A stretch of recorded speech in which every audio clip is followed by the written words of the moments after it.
حضرت امام احمد بن حنبل رحمت اللہ علیہ فرماتے ہیں کہ میں ساتھیوں کے ساتھ سفر کر رہا تھا، ایک جگہ پہ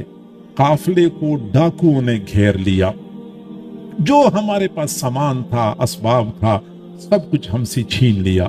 فرماتے ہم بیار و مددگار حیران پریشان تھے، صحرا میں ہیں، ہمارے پاس کچھ بھی نہیں ہے۔ تو میں نے پھر دیکھ لیا کہ ان ڈاکوؤں میں سے ایک ڈاکو نماز پڑھنے لگ گیا۔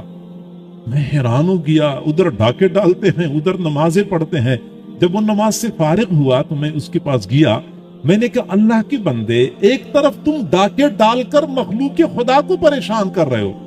دوسری طرف نمازیں پڑھتے ہو۔ تو ڈاکو نے میری طرف دیکھا اور کہنے لگا کہ ڈاکہ ڈالنا میری مجبوری ہے، یہ میرا خاندانی پیشہ ہے، نہیں چھوڑ سکتا، لیکن نماز اس لیے پڑھتا ہوں کہ اللہ کی طرف جانے والے سارے راستے اپنے لیے بند نہیں کرتا، یہ ایک راستہ کھلا رکھتا ہوں، ایک رابطہ، ایک دروازہ کھلا رکھتا ہوں، کسی وقت اللہ کی رحمت متوجہ ہو جائے گی تو اس نماز کے ذریعے اللہ تک پہنچنا میرے لیے آسان ہو جائے گا، یہ ایک دروازہ کھلا رکھتا ہوں۔ پھر فرماتے ہیں کہ 6 مہینے بعد میں حرم شریف گیا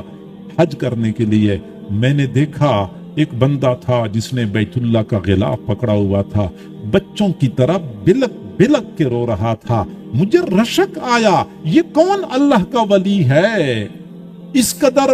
زارو قطار رو رہا ہے۔ فرماتے میں نے سوچا کہ میں قریب جا کے دیکھ لوں، میں قریب گیا، میں نے دیکھا وہی ڈاکو تھا جس کو میں نے 6 مہینے پہلے دیکھا تھا، ڈاکہ ڈالتے ہوئے اور پھر نماز پڑھتے ہوئے۔ تو مجھے یاد آیا کہ ہاں، اس نے تو کہا تھا کہ میں اللہ کی طرف جانے والے سارے دروازے اپنے اوپر بند نہیں کرتا، ایک دروازہ کھلا رکھتا ہوں، شاید کسی وقت اللہ کی رحمت متوجہ ہو جائے اور میرا کام بن جائے، تو شاید اسی دروازے سے اللہ نے اس کو اپنا قرب عطا کر دیا۔